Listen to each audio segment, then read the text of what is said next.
Most entrepreneurs believe that hustle is the only key to success.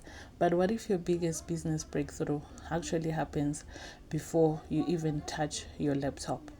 I'm showing you why I prioritize scripture over spreadsheets while my breakfast is on the stove. Watch how divine alignment transforms my personal strategy. I always ground my workday in scripture while the kettle boils, bringing the gap between spiritual devotion and professional ambition. I demonstrate how prayer fuels our strategy as I prep my breakfast, proving that business success requires divine alignment. This is my honest rhythm of faith, household flow, and intentional kingdom minded entrepreneurship. I'm not just bringing out what works for me. Sometimes I don't stick to whatever that I plan for the day, but this is just me trying to come out with a strategy that actually works for me and for maybe some of you out there. So here we go. Let's go. The first thing the first thing that you can do for yourself is be in a quiet place while you're doing your chores. Be in a place that is quiet, sufficient, and for you to be able to actually go about your devotion. It's not just you being in a space where there's quietness. You might do this while you're driving in your car to work, or you might do this while you're doing something that brings you devotion. And then this is just you distracting yourself from the noise and everything that may be a distraction. So after you do that, you can read a focused scripture or a verse that is going to specifically address stewardship and wisdom for the current economic landscape of 2026. You can actually pour out into your spirit whatever that you want to pour out into, be it your finances, be it your business, be it strategizing on how you can work. And then after that, you start reflecting on how starting with the word of God can actually prevent the anxiety of the morning inbox from detecting the day's mood. Sometimes we start our days with us just being all over the place, with us just being in a space where we don't pour out to ourselves. But in the moments that we actually pour out to ourselves, we actually detect how the mood for the day goes. Some of the people will be like, we are commanding our morning. And that's very true. Your mornings are supposed to be commanded, because if you're not going to command your morning, it's going to be difficult for you to be able to work efficiently during the day. Maybe your mood might be distracted by something that happened in the morning during the school run. Like, for example, something happened. I was in the house before I left, and someone wanted my neighbor. So people actually come and then they knock on the door and they're like, we want this person. And I was telling them, okay, the person that you're looking for is next door, right? So with me telling them like, okay, the person that you're looking for is actually next door, you know what they did? I had washed a carpet that I had washed, and then I put it there on the floor to dry out. Then someone trying to test my patience. That person actually comes and then they step on top of my carpet. Trust me, my day was already ruined. Like, everything was just a mess from there. And it actually affected the way I was just like, my mood was ruined. I talked about it the whole day. So I'm realizing that whatever that happens, if you're not going to be serious about it, it's going to detect the mood of the day.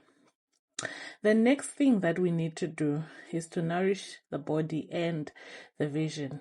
We need to nourish the body. Like, have your breakfast. If you're not fasting, have your breakfast in the morning.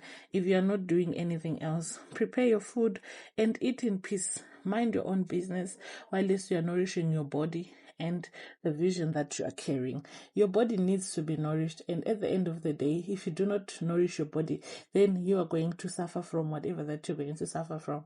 At the end of the day, nourish your body. nourish your body. That's something that you really need to do, and be in a space where you are able to actually hold yourself, be there for a moment of prayer, a moment where you're just going to pour out into yourself and just say, God, I thank you for the food. I thank you for the nourishment that is coming. And being a kingdom entrepreneur is someone who has to be strategic about what we do. We have to be strategic about how we live. We have to be strategic about how we do business, how we view business, how we serve in ministry, and the service that we are bringing. How do we go about it? So at the end of the day, it's not just about us being in the place where we are, but it's also about us extending to be kingdom entrepreneurs, people that are going to be entrepreneurs that are nourished. You can be nourished in the flesh, but your spirit will be malnourished. So you have to have a balance. How you physically nourish your body, something that you need to work on. And at the end of the day, spiritual grounding, spiritual grounding and physical nourishment is something that you need for a high performance for the rest of the day that you're going to have. So spiritual nourishment and spiritual grounding, those are the two parts that you really need to work on when you're working on your day. Then the third thing that we're going to talk about is strategic prayer. Strategic prayers are prayers that are going to move you from where you are to where you want to be. Mapping out the day for the most important priorities is something that you can do. You can just draft down whatever that is important that you need to actually have, and then you now intercede on behalf of that. And after the interceding, you now have an impact of whatever that you are going to do while you are preparing your food, while you are preparing whatever that you are preparing.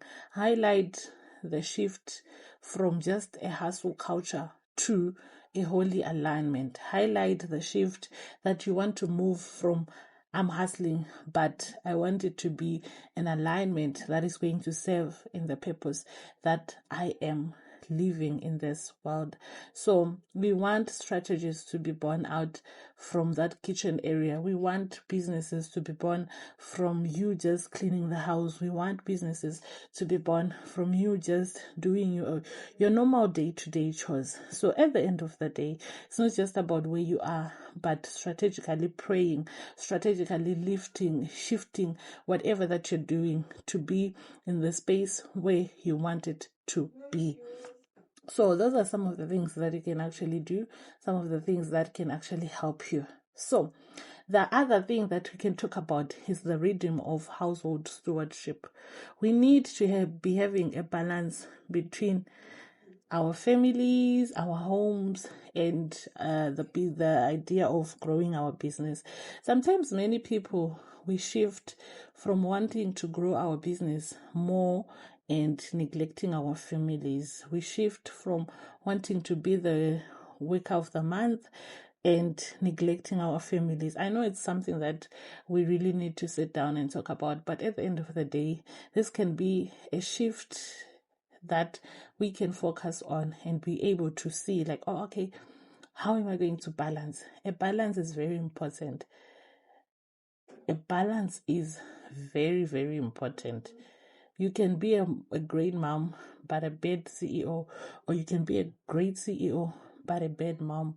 You can be a bad child and the greatest CEO, or vice versa. So we need to have a balance. Practical tips that you can actually have, like managing your time, please share them in the comments. We also want to know, how do you manage your time? How do you move from where you are to where you want to be? And being a woman in business or a man in business, how do you navigate this whole process? And being present in the physical world, we don't just want to be there, but we also want to be present, to be felt, our presence to be felt. And whatever that we are going to be doing, it has to have a shift in our lives. So let me know in the comments what you guys are doing to make sure that these things are going out according to your plan. So at the end of the day, we need to have like divine confidence in our businesses. Sit down, make sure that you work towards your goals, make sure that you work towards whatever that you're working on. Have a checklist if you can. Some of us, like me, sometimes I write down like the priorities of my day. I write down what I'm supposed to do and how I'm supposed to work on it. So after I do everything, I then sit down and then I look at myself and I'm like, okay, if I need to work, I need to work on 1, 2, 3 things. What are the priorities? And then I am able to set specific intentions for the work day that honors both financial goals and ethical values. When it comes to ethical values, I was looking at it the other day and I'm like, there's so many people that can do something, right? You do something and after doing that thing, nothing happens to that person. Like, for example, okay, I'm going to give an example of someone who can go to the strip club or join an account, like, those adult accounts, and nothing happens to that person. That person is going to be successful and all those things. But once you, as a child of God, now start doing those things that are not going to glorify God, God will use you as an example. God will use you as an example to so many people. So at the end of the day, we are having specific intentions for the workday that honors both our financial goals and our ethical values. It's not just about our financial goals, but if our financial goals are not aligning with the ethical values that we have, then we really need to re-strategize. We really need to look back and see, okay, what's going to happen. We need to look back and see like, okay, something needs to be changed. So we need to have a strategy that is going to come out and work better for us.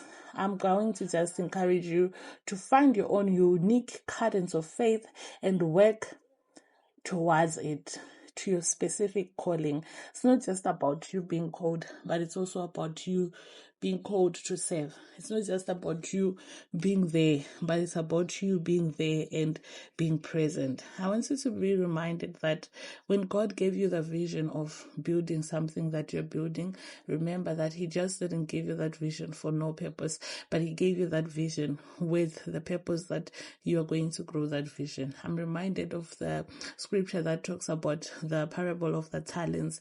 There were talents that were given to many people, and there were talents that were given to 30 people, and some buried the talents, some multiplied them, and some made something with those talents. So do not be one of those people that are going to be given talents and we just end up burying our talents. God wants you to use the talents that you were given effectively and to the glory of the kingdom. I want you to be blessed and always remember that God loves you.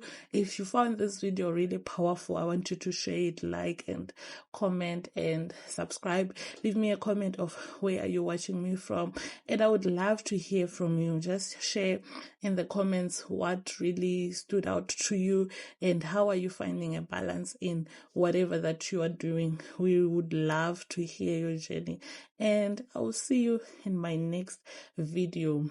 Don't forget to also watch some of the videos that I posted before. I will attach them to the video, this one, and be able to actually grow in business. We are not just doing business, but I want us to be a network where we come together and grow together.